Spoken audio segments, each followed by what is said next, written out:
Good morning sa ating lahat mga kaibigan. Andito na naman tayo sa ating Mercado Official na channel po.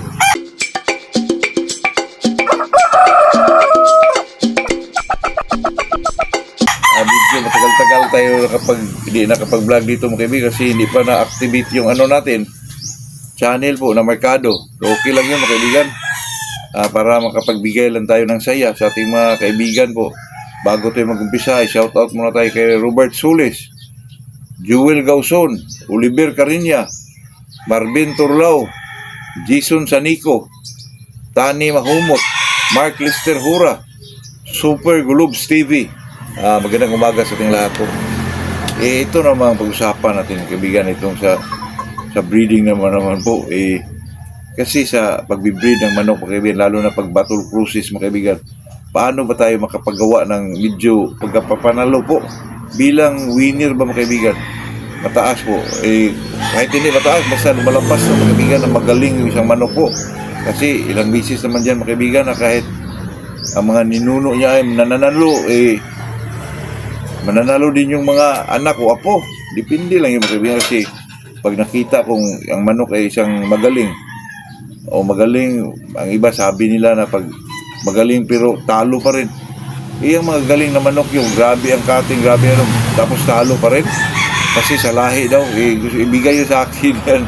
Totoo yan mga kaibigan. Huwag kayo napakagaling, may angat, tapos may mga ilag, tapos puro talo. Posible yan mga kaibigan. Depende na lang kasi yung maraming factor yun. Hindi sa pagkondisyon. Kasi yung kaibigan ko, sabi niya, Lon, may mga magaling ako manok dito, pero ang doon na mga lahi, puro talo.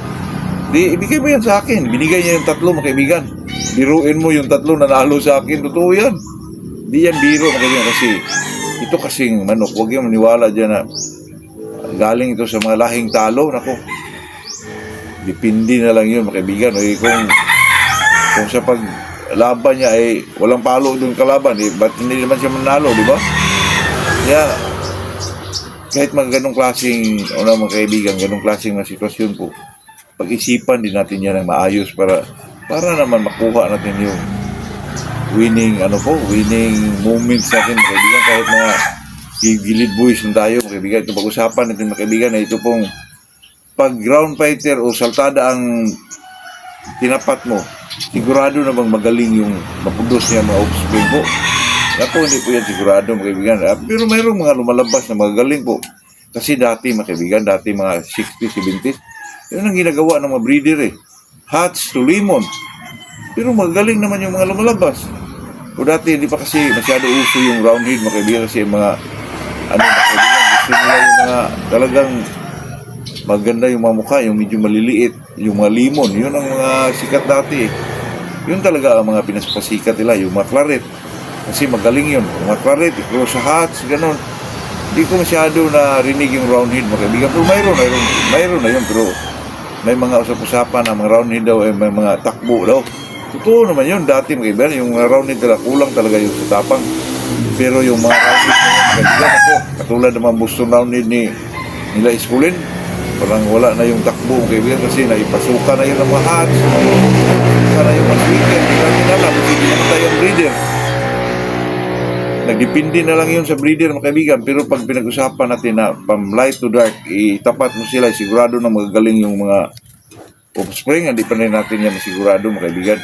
Ang pinakadapis gawin dyan mga kaibigan, kung ang manok mo ay saltada, parinsan mo rin yan ng saltada para sigurado talaga magagaling yun. Hindi pa rin natin masigurado, pero may mga 80% mga kaibigan na medyo magaling na talaga yung lumalabas. Katulad dito mga kaibigan, rounded, Boston, ipares mo yan ng kilso. Ako, imposible na naman kaibigan, hindi magaling yung mga lumalabas yan. Sigurado na yan kasi ang kilso may cutting, may ilag yan, may saltada yan, may salta, saka super cutting. Tapos i-cross mo yan sa Boston. O anong klaseng rounded? Boston, Shilton rounded ba? Or Allen rounded? Posibleng hindi lumalabas yung kagalingan ng isang manok po. Katulad ng limon mga kaibigan, limon. I-cross mo sa claret. Nako, puro matatalino. Imposible naman. Pero ang limon naman, may dugo naman na claret yan. Kaya mag-nick talaga yan sa claret ang limon po. Kung butcher naman mga kaibigan, super bang cutting. Hindi ko lang alam kung ano ang estilo ng laban ng butcher, mga kaibigan. Ang nalaman ko lang yan sa butcher, mga kaibigan, ay talagang relentless yung palo, mga kaibigan. Na pag mapalo ka, talagang hindi ka na magbalik po. Yun ang sabi nila. Ang butcher, i-cross mo yan sa limon. Siyempre, ang limon naman, mga kaibigan, alam naman natin na medyo brainy yung manok na yun. Ito na mag-neck din siguro, mga kaibigan. Kaya talagang hindi na rin siguro, iba na rin siguro ang pananaw ng mga breeder ngayon, mga kaibigan. Kasi sa nakita natin, pag ang kilso, mga kaibigan, i-cross mo yan sa rounded. Ay talagang hindi tayo magkamali dyan. Yung limon, i-cross natin dyan sa sweater. Lalo na pag sweater na kinocross mo ay mga puso, mga golden boy, ito na lumalabas pa rin na magagaling po. Kaya sa atin, mga kaibigan, depende na lang yung sa pag-obserba natin. Pero kung gusto mo talagang makakuha ka ng magagaling na manok na medyo 60% o 70%, doon ka sa kilso at sa round head po. Kasi ang mga manok na yun, mga kaibigan, ay talagang tested na yan. Pero di pa rin yan sigurado kasi nagdepende pa rin yan sa breeding na pinunan mo po. Katulad ko, mga kaibigan, gusto ko talaga magkaroon ng kilso, mga kaibigan, na yung yung tinatawag nilang yung Cardinal Club Kilso, mga kaibigan. Yun talaga ang mga kaibigan, yun talaga ang pinaka gusto kong bloodline po. Kasi dati pa Mindanao kami, mga kaibigan, ito lang usong-uso na po yung Cardinal Club Kilso. Mga 90s pa yun, mga kaibigan, 80s, 90s, nandun na yun, mga kaibigan. Kasi yung Cardinal Club Kilso, mga kaibigan, grabe ang cutting, tapos napakagaling po kung sa saltahan lang, grabe, mga kaibigan, talaga magpatihulog, may mga ilag, tapos accurate yung cutting sa isang Cardinal Kilso, mga kaibigan. Kaya sa atin, napaka-idol natin dyan. Pero kahit mga ibang Kilso, magaling pa rin yun, lalo na yung mga John Bishop Kilso. Talagang idol natin yun, pero dun sa John Bishop lang, ang gusto ko doon ay yung hulma ng katawan at saka purma niya, mga kaibigan, para din siyang sweeter po. Pero kahit ganun, kaibigan, gusto ko pa rin yung Cardinal. Cardinal talaga, hindi tayo makamove on. Cardinal, medyo wine red, white feet, pero ang cutting, kaibigan, kung mag-cut, super. Walang hindi ka na magbalik po. Kaya yun ang mga hinahanap natin. Kung kayo makaroon kayo ng Cardinal Club, ingatan nyo yan. Pero baka dumating din panahon, mga kaibigan, na magka-Cardinal Kilso din tayo. Ay talagang i-share natin yan sa inyo, mga kaibigan. Yung talagang typical na Cardinal Kilso, mga kaibigan, wine red, white feet, saka mga kaibigan, napakagaling talaga po. Siguro makakuha tayo dyan, pati kanto nyo, pero wala naman tayong source yan. Bibot Uy. Yun, at saka yun si Richard Duy, mga kaibigan, Richard Duy, taga Davao, siguro yun, mga kaibigan.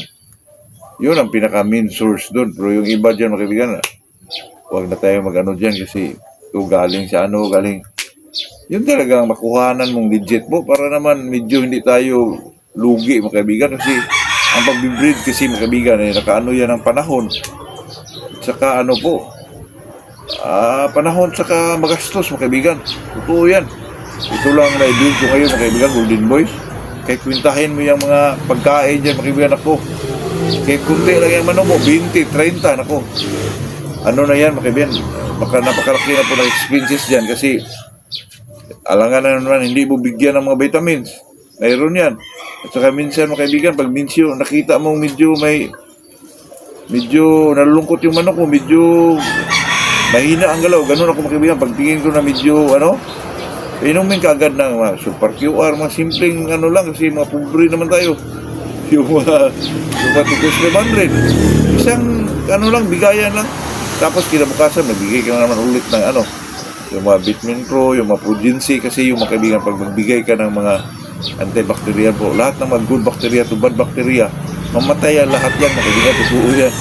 Kaya iwasan natin yung magbigay muna ng kung nakita natin okay naman, huwag muna tayo magbigay po kasi sayang yung mga vitamins na ibigay natin, imbis na develop na yung mga good bacteria doon, tapos nilagyan natin antibacterial, patay lahat, mga kaibigan, patay yung mga good to bad bacteria man, tapos simula ka na naman ulit para naman medyo magbunga na naman yung mga good bacteria, kasi yun ang mga panguntra sa kanilang katawan doon sa mga pangpasok ng mga bad bacteria po na mag-develop ng mga sakit ng isang manok, kaibigan. Ito naman sa atin, hindi naman tayo veterinaryo, pero talagang natin, pagtuunan natin ng pansin para may maibigay naman tayong panglunas o anong klaseng hindi magkasakit yung manok natin.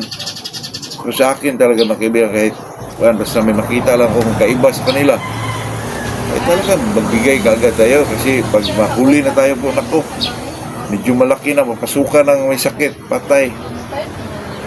Ano tayo dyan, mga kaibigan, talagang kaproblema, may stress pa tayo dyan. Pag lalo na, pag stress pa yung talo mo, lalo na para mawalan ka ng gana magpakain sa manok po. Kaya yun lang mga kaibigan, yun lang ang ating may share sa araw na to, sa ating Mercado Official Channel po. Sana kahit matagal na kayo, kung bago mo kayo, sana mag-subscribe tayo mga kaibigan para marami tayo dito sa channel natin po, kahit mga gilid boys lang tayo.